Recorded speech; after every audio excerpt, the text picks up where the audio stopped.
प्रणाम। तापरे हाँ आज्ञा ମୁଁ କଣ କହୁଥିଲି ଯେ ଯୋଉ ବଡି ଆମର ପିତା ମାତା କଠୁ ଜେନେଟିକ କମ୍ପୋଜିସନ ରେ ମାନେ ସୃଷ୍ଟି ହେଲା ବଡି ଆତ୍ମା ହେଲା ବଡି ତିଆରି ପରେ ତେଣୁ ପିତା ମାତା ଯୋଉ ଜେନେଟିକ କମ୍ପୋଜିସନ ରେ ଆମକୁ ଗଢିଛନ୍ତି ଆମର ଗୁଣ ସେଇ ଅନୁସାରେ ପ୍ରକାଶିତ ହଉଛି ତେଣୁ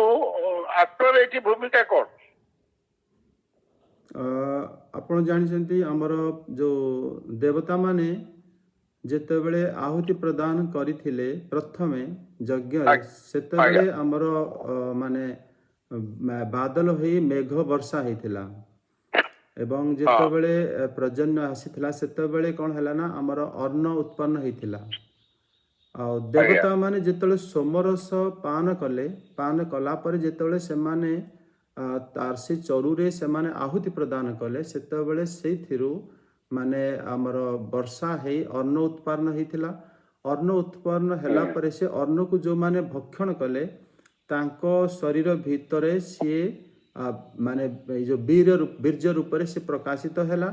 ଏବଂ ତାପରେ ଯେତେବେଳେ ସେମାନେ ପରିପକ୍ୱ ଅବସ୍ଥାରେ ଆସିଲେ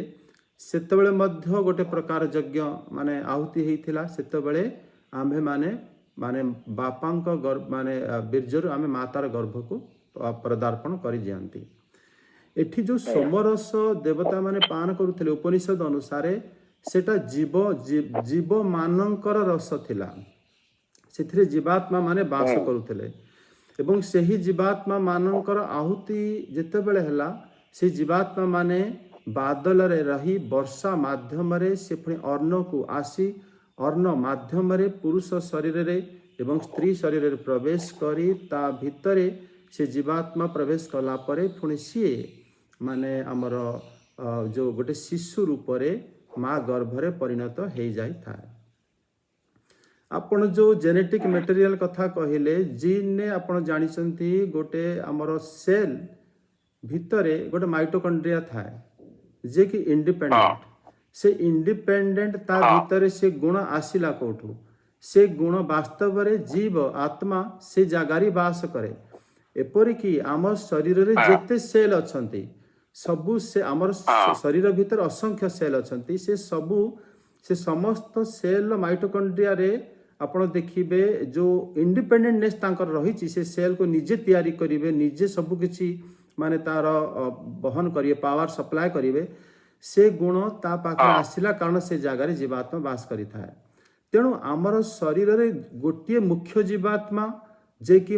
ପିତା ଗର୍ଭରୁ ଯେଉଁ ଆସିଥାଏ ପିତାଙ୍କର ବୀର୍ଯ୍ୟରୁ ଯେଉଁ ମାତା ଗର୍ଭରେ ପ୍ରବେଶ କରିଥାଏ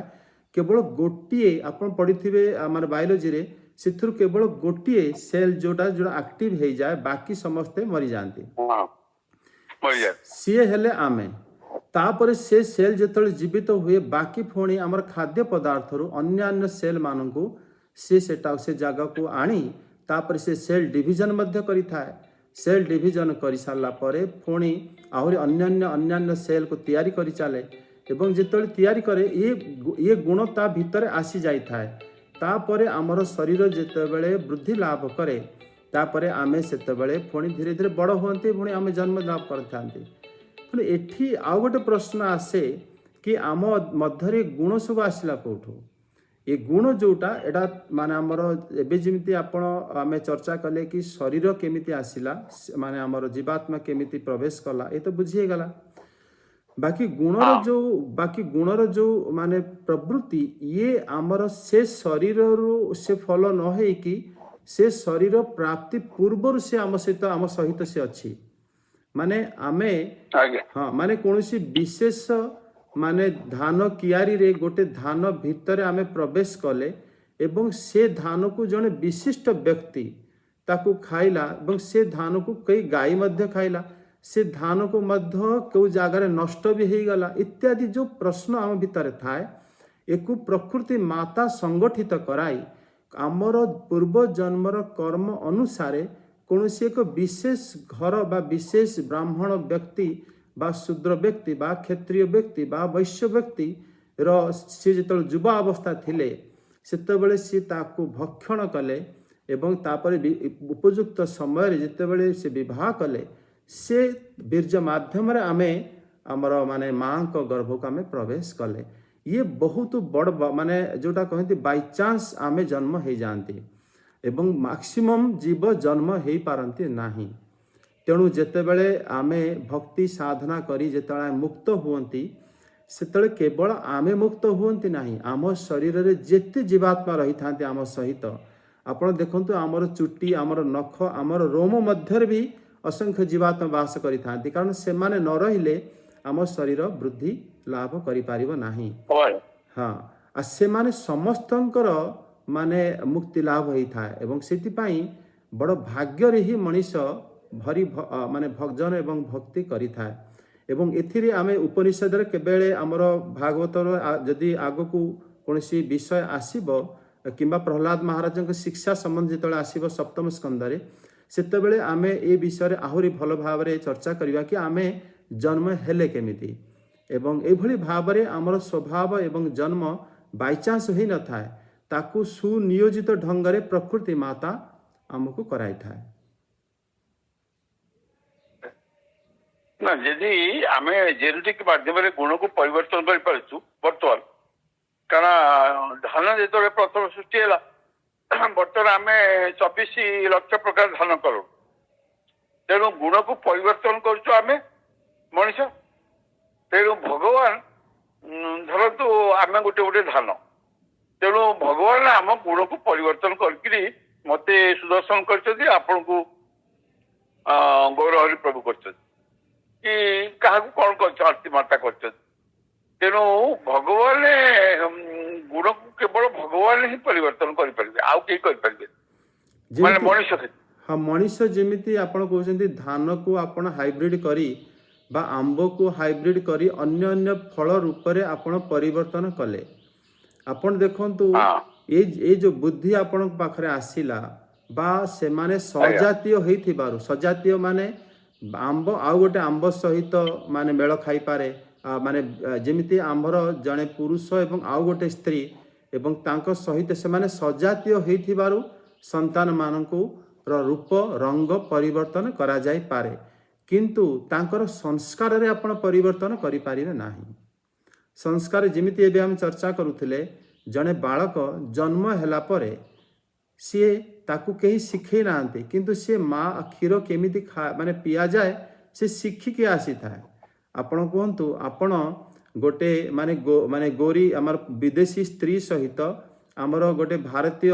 लोक को विवाह कराई हेई पारे आपण गोरा छुआ को जन्म करदेवे किंतु तार संस्कार आपण प्रदान करि पारिबे नाही।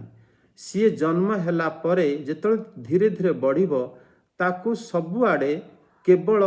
माने केमिति माने जो कहती ना जड़े जड़े जो चोर गुण नहीं कि जन्म ही तांती से बड़ छोट होगी बड़ हेलारू सांगे सांगे से प्रत्येक जिनिस को से लुचेबा बा तांको माने ये गुण तांको हृदय रे आपे आपे माने जन्म हिता ताकू आपण चेष्टा करिकी परिवर्तन करि पारिबे नाही। जेमिति जदि सेटा केवल साधु कृपा दृष्टि हेई पारि थाए जेमिति जड़े जन्म हेला परे आपण जेते चेष्टा कले मध्य सी माने भगवान को आड़ को आकर्षित हो जाए ये गुण आपण ताक हृदय रे केबे हेले माने प्रवेश कराई पारिबे नाही। जने जने जन्म हेला परे सांगे सांगे सी माने भौतिक विज्ञान माने जो हमर फिजिक्स हो बा केमिस्ट्री हो ता विषय रे बहुत आपे आपे आकृष्ट हो जाए से संस्कार आपण कोनोसी जेनेटिक माध्यम रे ता भीतर स्थापन करि पारिबे नाही। आपण धानर माने ऊपर गुणटा को हाइब्रिड माध्यम रे परिवर्तन करि पारंते आंबर ऊपर गुणटा को मीठा किंबा खट्टा एटा आमर खाइले देहर जल्दी हजम हब ना कम हजम हब इत्यादि एतिकी केवल आपण हाथ रे अछि किंतु ता सेटा खाइले जो जीव ता भीतर बास करुछि से जीव आगे जने भक्त हब बा से जने चोर हब बा से बहुत पाप कार्य करिक जन्म हिची ये प्रकार परिवर्तन आम्भे केही करि पारिबा नाही। जेमिति आम्भे कोनोसी शिशुर रंग को बदलै पारिबा तांकर बापा माँ को माने दी जन को गोरा नहीं कि तांकर शिशुर रंग परिवर्तन करदेवा कि से गोरा शिशुटीए उत्पन्न हब क्यों भीतर जो संस्कार से जन्म हेला परे से पढ़िबार तार मनोवृत्ति अच्छी कि तार व्यवसाय करियार मनोवृत्ति अच्छी बा से मिछ कहबार तार मनोवृत्ति अच्छी ए सब आपण ଶିଖାଇ ନଥିଲେ ମଧ୍ୟ ତା ଭିତରେ ସଂସ୍କାର ରୂପରେ ମାନେ ତା ଭିତରେ ରହିଥାଏ। ଯେମିତି ମାନେ ଶିଶୁକୁ ଆପଣ ବିନା ଶିଖେଇ ମାନେ ଆପଣ ଦେଖିଥିବେ ସିଏ ଆପେ ଆପେ ସେ ବାଳକ ଯେମିତି ଆଜି ଆମେ ଭଗବତ ଗୀତାର ପାଠ କରୁଥିଲେ ସେ ଆପେ ଆପେ ମା ଠାରୁ କ୍ଷୀର ଖାଇବା ଶିଖି ଯାଇଥାଏ। ଯଦି ସେଇଟା ସେ ଶିଖିନଥାନ୍ତା ଆପଣ ଯେତେ ଚେଷ୍ଟା କଲେ ମଧ୍ୟ ଗୋଟେ ଛୋଟ ବାଳକକୁ ବା ଯିଏ ଜନ୍ମ ହେଇଛି ତାକୁ ଆପଣ କେବେ ହେଲେ ଶିଖାଇ ପାରିବେ ନାହିଁ କି ଏମିତି ପୁଅ ଏମିତି ଭାବରେ ପିଇବା ଉଚିତ। ସେ ଶୁଣିପାରିବ ନାହିଁ ନା ସେ ଶିଖିପାରିବ। ସେଇଭଳି ଆପଣ ଶରୀରର ଉପର ରଙ୍ଗକୁ ଯେତେ ଚେଷ୍ଟା କରି ଧାନ ଗୋଟେ ଲକ୍ଷ ପ୍ରକାର ଧାନ ଆପଣ ତିଆରି କଲେ ମଧ୍ୟ ଧାନ ଭିତରେ ବାସ କରୁଥିବା ଜୀବାତ୍ମାର ଯେଉଁ ଗୁଣ ତାକୁ ଆପଣ ପରିବର୍ତ୍ତନ କରିପାରିବେ ନାହିଁ। ନା ମୁଁ କଣ କହୁଥିଲି ଧାନର ସେ କଥା ଠିକ ନୁହେଁ ସାର୍, କାହିଁକି ଆମେ ଯୋଉ କ୍ୱାଲିଟି ଚାହିଁବା ସେଇ କ୍ୱାଲିଟି ଧାନ କରିବା। ଆପଣଙ୍କର କ୍ୱାଲିଟିଟା ସୁଦର୍ଶନ ପ୍ରଭୁ ଆପଣଙ୍କର କ୍ୱାଲିଟିରେ ଆପଣ କ'ଣ କ'ଣ ଦେଖନ୍ତି? ସ୍ୱାଦ, ତାର ମାନେ ପାଣିରେ ସିଝିବାର ସମୟ, ବା ସିଏ ଆମର ବଡିରେ ଆମର ପ୍ରୋଟିନ ଅଂଶ କେତେ ରଖିବ, ବା ଆମ ଶରୀରରେ ସବୁଗୁଡ଼ା ବାହ୍ୟ ବିଚାର ଆପଣ କରୁଛନ୍ତି ନା। କିନ୍ତୁ ସୂକ୍ଷ୍ମ ବିଚାର ସେ ଧାନକୁ ଜଣେ ମାନିଲ ଜଣେ ଖାଇକି ତାର ଯେଉଁ ପୁଅ ଜନ୍ମ ହେଲେ ସେ ଜଣେ ସାଧୁ ହେବେ ବା ସେ ଜଣେ ମାନେ ଆମର ସମାଜସେବୀ ହେବେ ବା ସେ ଜଣେ ଅସାମାଜିକ ତତ୍ତ୍ୱ ଜନ୍ମ ହେବେ, ଏ ପ୍ରକାରର ମାନେ ଆପଣ ହାଇବ୍ରିଡ ଧାନ ତିଆରି କରିପାରିବେ? ହଁ, କାହିଁକି ଶୁଣନ୍ତୁ, ଧରନ୍ତୁ ଆମର ଯେତେ ଭୋଜି ହଉଛି ଆମକୁ ପାଲାମି ଅରୁଆ ମଗା ହଉଛି କିମ୍ବା ବସୁମତୀ ଅରୁଆ ମଗା ହଉଛି। ବସୁମତୀ ଚାଉଳ ଖାଇଲେ, ଭାତ ଖାଇଲେ ଆପଣଙ୍କ ମନରେ ଖାଇଲା ବେଳେ ଗୋଟେ ମାନେ ଶାନ୍ତି ଭାବ ଆସିବ। ଘିଅ ଟିକେ ପକେଇଦେଲେ ଆଉ ଟିକେ ଶାନ୍ତି ଭାବ, ମନରେ ଗୋଟେ ସାତ୍ବିକ ଭାବ ଜାଗ୍ରତ ହବ। ଏଇ ଯୋଉ ଭାବଟା ଆସୁଛି ଏ ଗୁଣରୁ ଆସୁଛି। କାରଣ ସେ ଚାଉଳର ଗୁଣ ସକାଶେ ଆପଣ ଯଦି ମୋଟା ଚାଉଳ ଖାଇବେ ବିଲକୁଲ କିଛି ମନ ମାନେ ଖାଲି ଏପଟ ସେପଟ ହଉଥିବ, କଣ ମୁଁ ଖାଉଛି। ଆଉ ଯୋଉଦିନ ଟିକେ ବାସନା ଚାଉଳ ଖାଇଦେବେ ଏବଂ ଘିଅ ଟିକେ ପକେଇଦେବେ ମନ ନିଶ୍ଚିତ, ଆଉ ମନ ଯଦି ପ୍ରଭାବିତ ହେଲା ତ ଅଟୋମେଟିକାଲି ବହୁତ କଥା ପରିବର୍ତ୍ତନ ଘଟିବ। ଆମ ଘରେ ତିନିଟା ପିଲା ତିନିଟା ପିଲାରୁ ଗୋଟିଏ ପିଲା କାଲି ମତେ କହିଲା, ମୋ ନାତୁଣୀ ମତେ କହିଲା ବାପା ମା ମତେ ବାହା ଡାକ, କହିଲା ବା ଏ ଯୋଉ ଯୋଉ ଇଲେକ୍ଟ୍ରୋନିକ୍ସ କଢେଇ ସେଥିରେ ଯୋଉ ମାନୁଆଲ ଅଛି ସେ କଢେଇକି ଚଳେଇବା ପାଇଁ। ଆଚ୍ଛା, ଆଉ କହିଲା ଯେ ଗୀତା ଗୋଟେ ମାନୁଆଲ ଯିଏକି ମଣିଷ ଶରୀରକୁ ଚଳେଇବା ପାଇଁ ସଂସାରରେ। ତ ଇଏ ଯୋଉ ଶିଖିଲା କୋଉଠୁ ଶିଖିଲା? ତେଣୁ ମାନେ 7-8 ବର୍ଷର ଝିଅ, ଯେହେତୁ ବାପା ସବୁବେଳେ ଗୀତା ପଢୁଛି, ମୁଁ ଗୀତା ସବୁବେଳେ ପଢୁଛି, ସେ ଠାକୁର ଘରକୁ ଯାଏ, ତେଣୁ ତା ମୁଣ୍ଡରେ ପଶିଲା ଇଏଟା ହେଲା କଣ ପ୍ରଭାବିତ ହେଲା ଯେ ବାପା ଗୀତା କାହିଁକି ପଢୁଛନ୍ତି। ସେ ସବୁଠୁ ମାନେ ତା ମନେ ମନେ ଭାବି ତା ମା କୁ ପଚାରିଛି, ତା ମା ତାକୁ ଏ କଥା କହିଛି। ତେଣୁ ଏଠି ପିଲାର ଯୋଉ ସଂସ୍କାର ମଧ୍ୟ ପରିବର୍ତ୍ତନ ହଉଛି ଯଦି ପରିବେଶ। ଆମେ ବାଘକୁ ମଧ୍ୟ ନିରାମିଷାଶୀ କରିପାରୁଛୁ ଏବଂ କୁମ୍ଭୀରକୁ ମଧ୍ୟ ନିରାମିଷାଶୀ କରିପାରୁଛୁ। ତେଣୁ କୁକୁରକୁ ମଧ୍ୟ ଆମେ ନିରାମିଷାଶୀ କରିପାରୁଛୁ। ତେଣୁ ପରିବେଶର ଧରନ୍ତୁ 20%, ଜେନେଟିକ 80% ହେଲେ ପରିବେଶ 20%। ଧରନ୍ତୁ ଆମେ ଯୋଉ ବର୍ତ୍ତମାନ ଆପଣ ଯଦି ଭାଗବତ ନ କହୁଥାନ୍ତେ, ଆମେ ଯୋଉ 20 ଜଣ ଏଠି ଜଏନ କରୁଛୁ, ଆମର ମାନସିକ ଅନ୍ୟ ପ୍ରକାର ଥାନ୍ତା। କିନ୍ତୁ ବାରମ୍ବାର ଆପଣଙ୍କଠୁ ଶୁଣିବା ଫଳରେ ଆପଣଙ୍କର ମାନସିକତା ଏମିତି ହେଇଗଲାଣି ଯେ ଆମେ ଅନେଇଛୁ କେତେବେଳେ 7ଟା ବାଜିବ। ଧରନ୍ତୁ ଏମିତି ରିଷ୍ଟ୍ରିକ୍ଟ ହେଇଗଲାଣି ଆମ ଭିତରେ, ଆସି ମାତା ହଉ ପୁଣ୍ୟ ମାତା ହଉ କିଏ ଜଣେଇଲେ ଫୋନ କରି କହିବ ବେଳ ହେଇଗଲାଣି ଆପଣ କାହିଁ ଜଏନ କରିନାହାନ୍ତି। ତାମାନେ ଏଠି ପରିବେଶର ଇଫେକ୍ଟ ଏମିତି ପକଉଛି ଯେ ଆମେ ସମସ୍ତେ ସମସ୍ତଙ୍କୁ ନ ଦେଖିଲେ, ଆପଣଙ୍କଠୁ ନ ଶୁଣିଲେ ଆମକୁ ଭଲ ଲାଗୁ। ତେଣୁ ଏଠି ଖାଲି କହିହବ ନାହିଁ ଯେ ଆମେ ମାନେ ଏଇ ଯୋଉ ସଂସ୍କାର ହେଇନାହିଁ ଜନ୍ମ ହେଇଥିଲୁ ଆମେ ପରିବର୍ତ୍ତନ ହେଇପାରିବୁନି ବୋଲି। ତେଣୁ ଆମେ ଯୋଉ ସଂସ୍କାର ଜନ୍ମ ହେଇଥାଉ ନା କାହିଁକି, ଗୋଟେ ପରିବେଶକୁ ଆସିଗଲେ ଆମ ସଂସ୍କାର ବଦଳିଯିବ। ଯେମିତି ଗୀତା କଥା କହିଲି, छोट पिलाटे जो भाषा कथा कहला माने गीतार सारा मर्म कहला it's a manual for the body how to live तेणु जेमती मैनुअल गोटे दिखाई कड़े इलेक्ट्रोनिक कड़ेटा किनले गोटे मैनुअल दिखाई एमती चलेबो एमती चलेबो एमती चलेबो सेमती गीतार कथा कहै तो एटा केवल आसिला परिवेश आपण जोटा कहले सेटा माने ताको आपण शास्त्र रु आमे सेटा को चर्चा करिबा प्रथम कथा देखंतु जेमिति आपण कहले कि भल सरू चावल भात खाई कि जदि घियो पका जीव हमर मन शांति होची ताहाले हमर संसार हमर जो संतान माने मध्य से भली भाव रे माने भल संतान होई कि उत्पन्न होबे एटा हला आपनकर मत आपण देखंतु हमर प्रैक्टिकली जते बेले बंगाल रे हमर बांग्लादेश रे जते बेले माने हेइथिला नंक दुर्भिक्ष पड़िथिला से समय खाଇବା पीवा से जगार नथिला एवं आपण देखिबे सेते बेले हमर दक्षिणात्य रे सेते बेले सरू चाइला हाइब्रिड चावल सेते बेले दुनिया रे हमर हेउ नथिला एबे एबे हमर बेसी प्रकार चावल वेराइटी आसिलानी सेते बेले देखंतु जो महापुरुष माने हमर जन्म हितिले शंकराचार्य हेले रामानुजाचार्य शंकराचार्य से माने सब गरीब परिवार जन्म हितिले जो माने सरू चावल घी तो दूरर कथा से मानकर घरे माने जद खाद्य मिली जीवा बड़ कथा थिला एवं से समय मध्य से मानक मन रे एभली बुद्धि आसिला से मध्य सही मोटा चावल खाई कि हृदय रे से भली बुद्धि जागृत होइथिला एवं से माने जन्म लाभ करिथिले आ गोटे कथा हमें शास्त्र रे देखिबा जेते बेले परिवेश हमर जो रावण तांकर पिता थिले हमर के विश्रवा ऋषि माता सी जेतल जन्म हेले तांकर आउ जने भाई कुबेर मध्य थिले जे भगवान कर भक्त हेले रावण को तांक बापा जे कि माने हमर जो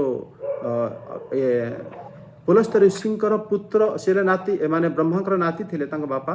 ता सत्वे से संस्कार पाइले सत्वे मध्य से तांकर बुद्धि स्थिर हेई पारि नथिला से तांको बुद्धि को से केवल उपभोग रे नियोजित करिबा पई से तपस्या करी ब्रह्माजी ठार वरदान इत्यादि पाइथिले सेते बेले से परिवेश कुआड गला जोटा आपण कहउचंती कि हमर झियो बा नातुणी से जानि हमर भगवत गीता हमें पढुछु से देखि कि माने हमको कहिला सेते बेले कोन रावण केबेले देखि नथिले तेणु हम शास्त्र रे ए कथा कुहेनी शास्त्र कहे भक्त जी से जन्म हिताय माने से कौन करे ना आपणकर जो नातुणी सी तार पूर्व जन्मर संस्कार नहीं कि से आपण घरे जन्म हिची तापण परिवेश बदलेले मध्य से तार चिंताधारा केबेले बदलिबो नाही जणे जदि माने प्रहलाद महाराज तांकर पिता एते चेष्टा कले कि ये हरिंक भक्ति न करू मात्र से सबु बेले भक्ति कले एवं तांको पिता आश्चर्य हेले कि आमर घरर परिवेश एभली नथिले मध्य तुम्भे किभली भावरे भगवान को भक्ति करुछ इत्यादि ये जदि आपण शास्त्र को बड़ भावरे माने भल भावरे अनुध्यान करिकि देखिबे सेतले आमर खाद्य आमर पेय बा आमर परिवेशर कोनोसी अर्थ रहिबो नाही केवल सेतबेले रही थाए आमर पूर्व संस्कार आपण देखिबे जणे जणे साधु माने पूर्वांचल रे जन्म ही मध्य उत्तरांचल को गति करि थांती एवं तापरे से तांकर अन्य माने पर जीवन रे से बहुत बड़ महात्मा हितांती जदियो तांकर घरर अवस्था सेतबेले ठीक नथिला तेणु सी तांकर संस्कार नहीं कि आसी थिबारु एभली सबु विलक्षण आमे आमर इतिहास रे आमे माने देखि परिबा तेणु शास्त्र रे एभली भाव रे हमको बुझाई थाए कि आमे माने जेतेबेले भी माने आमर संस्कार लेके आमे जन्म ही थांती बाकी आमर घर आमर परिवेश प्रकृति माता हमको एमित दे थाए सेथिरे सहायता मिली पारे किंतु हमको एकदम बदली दब से बड़ आश्चर्य कथा ना आपण तो सर कहते अन्न ही मन अन्न घेनी मन केते आलोचना चक्र रे केते साधु कहते जेमिति अन्न सेमिति मन हां तेनो सेथिरे आपण सेति पई देवाल रे सेथिरे आपण टिके विश्लेषण करि नाहंती माने विषयर अन्न खाइले मलिन होय मन चैतन्य चरितामृत कहा जायछि मलिन मने नाहे कृष्ण भजन जणे जदि विषयर अन्न खाइला विषयर अन्न बुझी पारले माने अन्न घेनी मन हुए उपनिषद कहूची किंतु उपनिषद रे तार अर्थ परिष्कार नाही उपनिषद कहूची जेमिति आपण अन्न खाइबे सेही भली आपणकर मन हबो जदि आपण भाबंतु जणे माने 150 टंकिया चावल माने सी आनिकी भात खाइला तार मन भलो हबो जणे गरीब लोक सी तार माने 15-20 टंका वाला चाउल से किणिकी खाइला तार मन खराब हम एभली तो देखा जाए ना। तेणु आमर कविराज गोस्वामी पाद आमर जो चैतन्य चरितामृत कहले कि विषय अन्न खाइले मलिन है मन, माने जो व्यक्ति सी तार विषय को से जीवन प्राधान्यता देछि, से सब बेले भावुची आमे भलरे केमिति खाइबा भलरे केमिति रहिबा, बाकी लोक भले हैरान होंतु, तार उद्देश्य केवल एई भली अछि। एवं से भली व्यक्ति घरु जदि आपण अन्न आनिकी खाइले बा सी आमको आपण को डाकी कि तांको पार्टी आपण को खोईदेले बा सी माने तापण तांको पाखर चाकरी करचंती एवं तार चाकरी कले तो ता अन्न दोष शुद्ध हो जाए, कारण आपण कर्म करिके आनिले जदि से भलिया घरु दान जे के आनिगला एवं आनिकी खाइला देखिबे सी भगवान भजन करि पारिबे नाही। सिथिरे आमे आमर अन्नर सरू चाउल मोटा चाउल बा खरक माने माटी गोड़ी अच्छी भातरे तार कोनोसी अर्थ रहे नाही। जगन्नाथ प्रसाद धरतु गोटे दिन 5,000 कि 6,000 लोक खाऊ समस्ते शांति जाऊँगी एवं जो दिन प्रसाद खाइले से दिन मनटा को चिंता करेंगे यदि माने से दिन समस्त कर्म भी प्रभावित हो तेणु ये केमी संभव हो। महाप्रसादे गोविंदे नम ब्राह्मणी वैष्णवे स्वल्प पुण्यं बतांग राजन विश्वास नैव जायते। पद्म पुराण कहाई कि महाप्रसाद एवं भगवान जगन्नाथ एवं ब्राह्मण एमाने समान। महाप्रसादे गोविंदे नम ब्राह्मणी वैष्णव वैष्णव माने मध्य जो मानकर पुण्य कम से माने कथा को विश्वास करती नाही। अर्थात जितेबले आपण महाप्रसाद सेवन करती से समय रे वास्तव में महाप्रसाद को आपण सेवा करुचंती, किंतु आमे से भाव न रखी आम्भे माने महाप्रसाद को साधारण भात भली भाबी कि टिके लुण दियंतु टिके लेंबू दियंतु बा एको आमे एभली भाबरे खाइले ई तरकाटा नेले आम भल लागिवो एटा भल नुहे एटा बापा नियनी एभली आमे विचार से जगार करिथांती। किंतु महाप्रसाद जो माने महात्मा माने पांती आपण बोधि से विषय प्राय शुणी नाहंती। जेतेबेले आपण देखिबे खीरीर पात्र जेतेबेले यांको माधवेंद्र स्वामी को मिलिथिला माधवेंद्र गोस्वामी को सेतेबेले से खीरी जेतेबेले माने तांको महाप्रसाद मिलिला से सेटा को खीरी को भोजन कले कला परिचित हरिनाम विभोर आत्मविभोर हो गले एवं धीरे धीरे से पात्र को रखी से प्रत्येक दिन से पात्रर जो खपरा ताकू से भोजन करी चलले एवं सेकु ताकू मध्य भोजन करी सेई भली आत्मविभोर हेले तांकू सेतेबेले माने खीरी एवं खीरीर माटीर पात्र भितर कौनसी पार्थक्य तांकू लागिला नाही। भक्त माने संपूर्ण प्रसाद को ही श्रीकृष्ण बा जगन्नाथ बोली भली तांकू से सेवा करिथांती। कौन आमे माने एई भली भावरे महाप्रसाद सेवन करुछंती? जदि आमे भली सेवन करिबा महाप्रसाद आमर हृदय रे सेई भली भावर ही आमर हृदय रे गुण को से प्रदान करिवो। ताले प्रभु जी ये जो समस्त देवालय कहीं भल अन्न रोषे हुए हमर हमर भक्तिर जो चाउल हेले से चाउल रांधि दियते हां हमर भक्त सबुठु भल चाउल रंधा होची देवालय बन करे। हाँ आपण आमर जो भक्ति रसामृत सिंधुरे रूप गोस्वामी पाद कहिसंती देवता को जेतेबेले आम्भे अर्चना करती आम्भे आम्भर सबुठारु भल जिनसटा को ही यथा देवे तथा गुरु सबुठारु भल जिनसटा को ही आमे भगवान को अर्पण करिबा उचित। माता सबरी आपण जानिछंती जेतेबेले श्री हरिंक पाई से कोली रखुथले सबुठारु बेस्ट जोटा सबुठारु भल से सेटा को रखुथले ए भावटा भक्ति भाव। जने जदि मंदिर रे सबुठारु भल चावल रखी तांको भोग करिया पे चाहुचंती निश्चित रूपे ता हृदय रे माने भगवान एभली प्रेरणा दैछंती से भल लगु सेथिरे दोष किछि नाही सेटा बरং भक्ति को बढ़ाए ना मो सेया कहूची जब 5,000 मंदिर कि 50,000 मंदिर 50,000 मंदिर प्रसाद खाउछंती धर तो 5 लाख लोक तेणु से मन निश्चित प्रभाव होची ना सीटा प्रभाव पाई आपन को एबे तो आमे चर्चा कले कि महाप्रसादे गोविंदे नम ब्राह्मणी वैष्णवे आम्भ मानकर बुद्धि जदि प्रसाद माने ब्राह्मण वैष्णव एवं प्रसाद को समान भाव रे हम देखि पारु नाहंती ताले से आम हृदय रे प्रभाव करिब नाही कारण माया एवं भगवान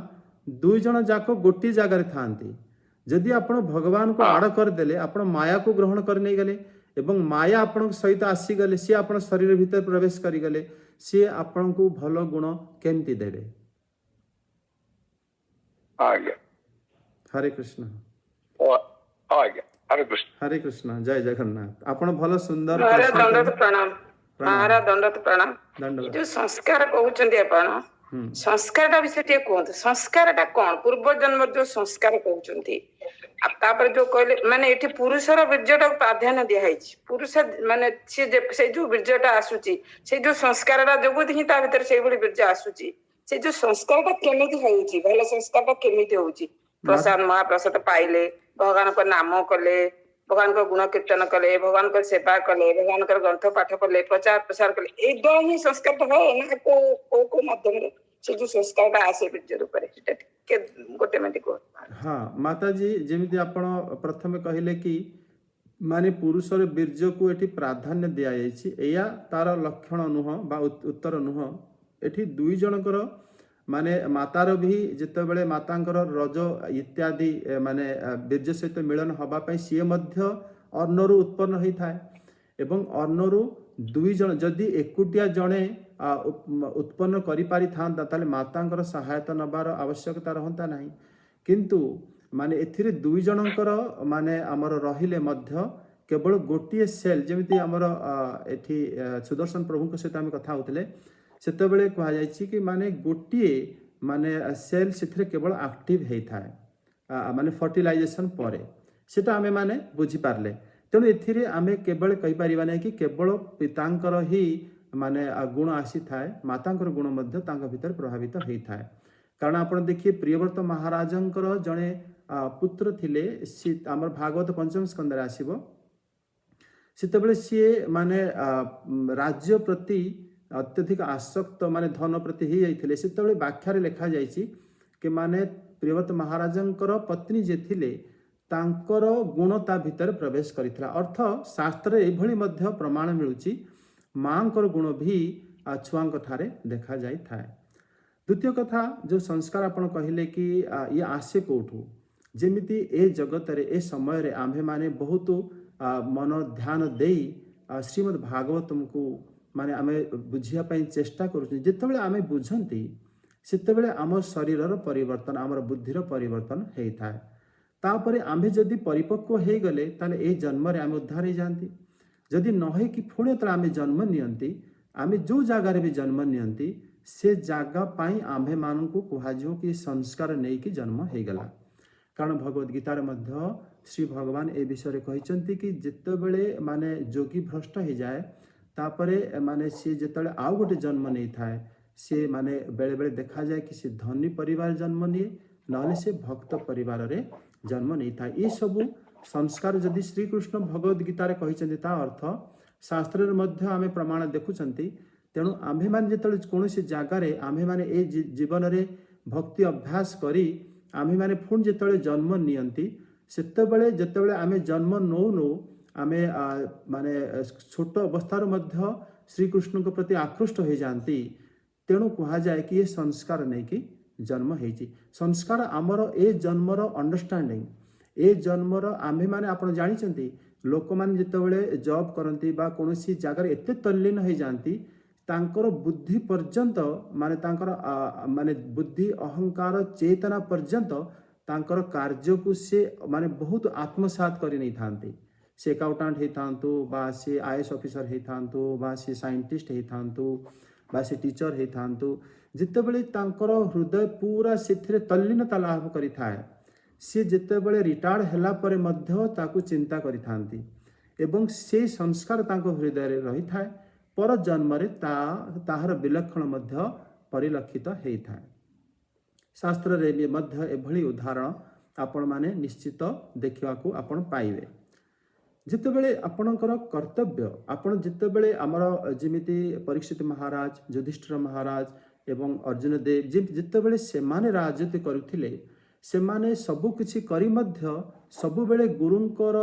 ଆଶ୍ରୟରେ ରହି ଯେତେବେଳେ ସେ ଜାଣିଲେ କି ଏବେ କର୍ତ୍ତବ୍ୟ ହେଲା ମୋତେ ରାଜ୍ୟକୁ ଛାଡ଼ିବାକୁ ପଡ଼ିବ ଏବଂ ସେନାକୁ ଛାଡ଼ିବାକୁ ପଡ଼ିବ, ମୋର ସ୍ତ୍ରୀଙ୍କର ଅନ୍ତଃପୁରକୁ ଯେଉଁ ଜାଗାରେ ଆମେ ବସୁଥିଲୁ ସେଟାକୁ ମଧ୍ୟ ଛାଡ଼ିବାକୁ ପଡ଼ିବ, ମୋର ଧନ ସମ୍ପତ୍ତି ଯେଉଁ ଜାଗାରେ ଟ୍ରେଜରୀରେ ରଖିଛି ତାକୁ ମଧ୍ୟ ଛାଡ଼ିବାକୁ ପଡ଼ିବ,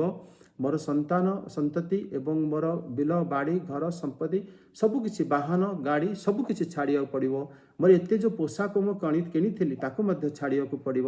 ଏସବୁ ସେବେ ସେ ଛାଡ଼ି ତା ପୂର୍ବରୁ ସେ ଆସି ଭଗବାନଙ୍କୁ ପ୍ରାପ୍ତି କରିବା ପାଇଁ ସେ ମାନେ ସେଥିରେ ଅଭ୍ୟାସରତ ହେଇଯାଆନ୍ତି। ଏ ପ୍ରକାର ଯେଉଁ ଗୁଣ ଏ ପ୍ରକାର ସଂସ୍କାର ଇଏ ସେ ପୂର୍ବଜନ୍ମରୁ ଆଣିଥାନ୍ତି ଏବଂ କିଛି ମଧ୍ୟ ସେ ଏ ଜନ୍ମରେ ତାଙ୍କର ଗୁରୁଙ୍କର ନିର୍ଦ୍ଦେଶ ବାରମ୍ବାର ମାନୁଥିବାରୁ ଏ ପ୍ରକାର ମାନେ ଗୁଣ ତାଙ୍କ ଦେହଠାରେ ଦେଖିବାକୁ ମିଳିଥାଏ। ତେଣୁ ଆମ୍ଭେମାନେ ଆମର ଏ ଜନ୍ମରେ ଆମେ କୌଣସି ରୂପରେ ମଣିଷ ଜନ୍ମ ନେଇସାରିଛନ୍ତି, ଆମର ମଧ୍ୟରେ ସଂସ୍କାର ଅଛି କିମ୍ବା ନାହିଁ ସେ ବିଷୟରେ ଆମେ ଏବେ ବିଚାର କରି ସମୟକୁ ମାନେ ବ୍ୟର୍ଥ ଚିନ୍ତା କରିବା ଉଚିତ ନୁହେଁ। କିନ୍ତୁ ଭାଗବତରେ ସବୁବେଳେ ମାନେ ମଣିଷ ଜନ୍ମଟା ଦୁର୍ଲଭ ବୋଲି କହିଥିବାରୁ ଆମ୍ଭେମାନେ ମଣିଷ ହେଇଥିବାରୁ ଆମେ ସେଇ ଦୁର୍ଲଭଟାକୁ ମାନେ କାର୍ଯ୍ୟକାରୀ କରିବା ଉଚିତ ଏବଂ ଦୁର୍ଲଭ ମଣିଷ ଜନ୍ମ ଦେହିନାଂ କ୍ଷଣ ଭଙ୍ଗୁର ତତ୍ରାପି ଦୁର୍ଲଭ ମାନେ ବୈକୁଣ୍ଠ ପ୍ରିୟ ଦର୍ଶନ ଏକାଦଶ ସ୍କନ୍ଧରେ ଅଛି କି ମଣିଷ ଜନ୍ମ ଦୁର୍ଲଭ ହେଇଥିଲେ ମଧ୍ୟ ତାଠୁ ବଡ଼ ଦୁର୍ଲଭ କଥା ହେଲା ଏ ଜନ୍ମରେ ଯଦି ଆମ୍ଭକୁ କୌଣସି ସାଧୁ ଯଦି ମିଳିଗଲେ ତାହେଲେ ସେଟା ମଣିଷ ଜୀବନ ଠାରୁ ମଧ୍ୟ ଅଧିକ ଦୁର୍ଲଭ। ତେଣୁ ଭାଗବତରେ ଏଭଳି କଥା କାହିଁକି କହିଛି, ସେ କାହିଁକି ସୁଖଦେବ ଗୋସ୍ୱାମୀ ବା ଦ୍ୱିତୀୟ ସ୍କନ୍ଧରେ କହିଛନ୍ତି କି ହେ ପ୍ରଭୁ ଆପଣଙ୍କର ଭକ୍ତଙ୍କର ପ୍ରଭାବରେ ସେ ମାନେ ଯେତେ ନିଚ ଜାତି ହେଇଥାନ୍ତୁ, ଯବନ ହେଇଥାନ୍ତୁ ବା ମାନେ ଅବିବାହିତ ଝିଅଙ୍କ ଠାରୁ ଜନ୍ମ ହେଇଯାଉ ମଣିଷ ବା ସେମାନେ ମାନେ ଚଣ୍ଡାଳ ଘରୁ ଜନ୍ମ ହେଇଥାନ୍ତୁ, କୌଣସି ପ୍ରକାର ସେ ଯଦି ମଣିଷ ହେଇଯାଇଛନ୍ତି ଜନ୍ମ ହେଇଛନ୍ତି ତାହେଲେ ଆପଣଙ୍କର ଭକ୍ତଙ୍କର ପ୍ରଭାବରୁ ସେ ନିଶ୍ଚିତ ରୂପେ ପରମ ଗତିକୁ ପ୍ରାପ୍ତ ହେଇଥାନ୍ତି। ପରମ ଗତି ପ୍ରାପ୍ତ ହେବା ହିଁ ଆମର ଉଦ୍ଦେଶ୍ୟ। ମାତାଜୀ ସସ୍ମିତା ମାତାଜୀ ଆଜ୍ଞା ମହାରାଜ ଠିକ କଥା। ତାଦେହରେ ବି ଯୋଉ କହୁଥିଲେ ବି ଆମର ସୁଦର୍ଶନ ପ୍ରଭୁ ପରିବେଶ ମାନେ ଏ ସାଧୁ ସଂଘ ସତ୍ସଙ୍ଗ ଗୁରୁ କୃପା ଏଇଗୁଡା ହଉଛି ସେ ପରିବେଶ, ସେଇଗୁଡାକ ଯାହା ଥାଏ ସେ ପୁଣି ବୃଦ୍ଧି ହୁଏ, ଯାହା ପୂର୍ବ ଆ ଦ୍ଵାରା ପାଣି ଗଛରେ ପାଣି ଦେଲା ଭଳି ସିଞ୍ଚନ କଲେ କି ସାର ଦେଲା ଭଳି ଇଏ ପୁଣି ଏଇ ସବୁ ଦ୍ଵାରା ବୃଦ୍ଧି ହୁଏ। ଆଜ୍ଞା ଧନ୍ୟବାଦ ମହାରାଜ, ଦଣ୍ଡବତ ପ୍ରଣାମ। ବହୁତ କଥା ଆଲୋଚନା ମଧ୍ୟରେ ଆଜି ଶିକ୍ଷା କଲୁ। ଆଜ୍ଞା ଆଜ୍ଞା ମହାରାଜ, ହରେ କୃଷ୍ଣ, ଜୟ ଶ୍ରୀ ଜଗନ୍ନାଥ, ଜୟ ଶ୍ରୀ ଜଗନ୍ନାଥ।